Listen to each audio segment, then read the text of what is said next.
Greetings one and all, and welcome to the Mystic Mind Analysis. I am the Nightmare Rider, Major Mind, reminding you as always that even a cheeseburger can be deconstructed as the original source. I have talked before about how authorial intent can be undermined by sloppy writing, and Party Pooped, while not a terrible episode, is a great case of the devil being in the details. Given how many times you've seen her freak out about organisational tasks of importance, Twilight being in charge of forming a bond between yaks who have not been in contact for hundreds of years would certainly pile on the pressure for her. However, this time around, Pinkie is also feeling the strain, as her party will be the keystone to the relationship between the two races. Given everything the yaks do to reject the inauthentic replications of their culture, there is no question why Pinkie would deem it necessary to travel to the furthest reaches of the world in order to make Yakistan Party the best possible one. The yaks are not completely unreasonable in their anger at the ponies' attempts to recreate their culture in less than perfect manner. A good way to illustrate this is to show similarities to cultural appropriation. Cultural appropriation is where the dominant group of people take something from a minority oppressed group and use it for them out of context, often in a mocking and disrespectful fashion. A prime example of this is how white people can use Cherokee headdresses as a Halloween costume, never understanding the cultural importance of the item, especially if the Cherokee people have kind of got a history of being killed by white people and displaced from their homeland. Now, it isn't to say that this is exactly what's happening between ponies and yaks. However, what Twilight and Co are doing is making a cheap replication of the items from yak culture. Due to lack of knowledge and skill, they create items that have a differing details, such as a cake with unbalanced vanilla extract to the heavy side, all done under the claim that ponies will make Equestria just like their home. While this was certainly not intended to be taken completely literally, the yaks are very proud of the details of their culture. So after all has gone wrong, when they find out they were being deceived into being kept occupied by a play piano, they take this as the straw that broke the camel's back.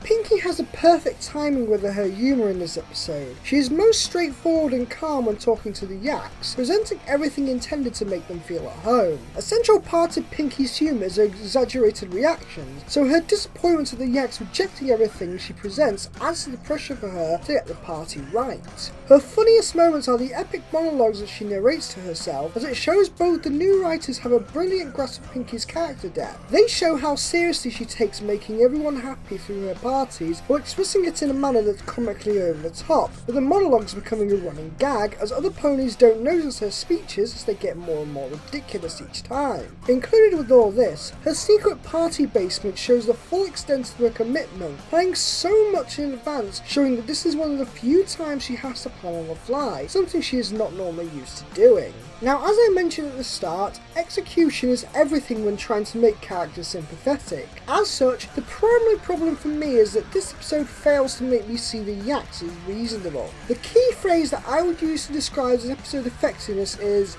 to an extent. The yaks' anger is understandable, to an extent. The main six are right to take responsibility for the yak reactions, to an extent. The model of not pressuring Pinkie was effective, to an extent.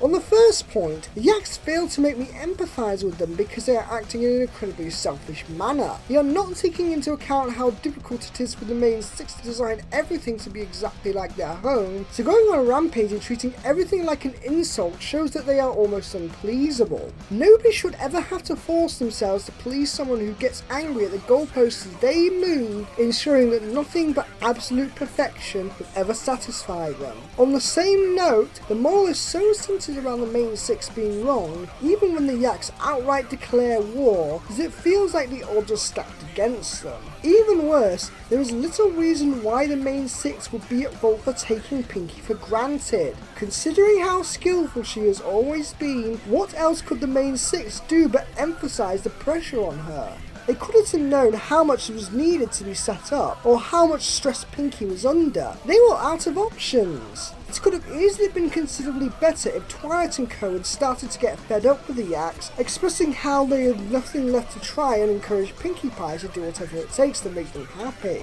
This could all have played into the same plot points of the yak relationships being at breaking point, as well as finding out about Pinkie's party cave. The moral itself would have been intact, just a lot less heavy-handed to make it a poor man's Hurricane Fluttershy. With all that said, the episode isn't a total disaster. The moral itself, however skewed due to poor setup, still gives a simple solution to overthought problem. Rather than trying to imitate the yak culture, they instead show how their own culture is worthy of friendship. We can be happy from learning about these differences in a form of cultural exchange. What moves the yaks is the ponies show they can do so much more than just trying to copy Yakistan. Instead, it displays that Equestria is a welcoming and caring land in everyday life on its own merits. Pinkie puts so much time and effort into learning about others, listening to all of their likes and dislikes to form a perfect party for them. Because of this level of attention to detail, she can make the brick joke to give her one opportunity she needs in order to learn what ultimately makes the yaks happy, a heartwarming atmosphere and a respect for personal boundaries. Overall, Party Poot is quite a mixed bag. On the one hand, it makes sense that the yaks would not take kindly to cheap imitations of their homeland, and the main five did rely very heavily on Pinkie to solve their own problem. But on the other, there really wasn't a lot the main six could do in order to please the yaks, not to mention how Pinkie is the one who ultimately specialises in parties that can bring a smile to anyone's face. However, what is undeniably positive is just how funny an episode is at times. It all fits within the theme of dedication to self-education about other cultures, making the ending moral feel at the very least genuine in its attention to design a difficult relationship that ends with a peaceful resolution. I give Party Poot a final grade of a C+. Until the next time, this is the Nightmare Rider, Major Mind, riding out.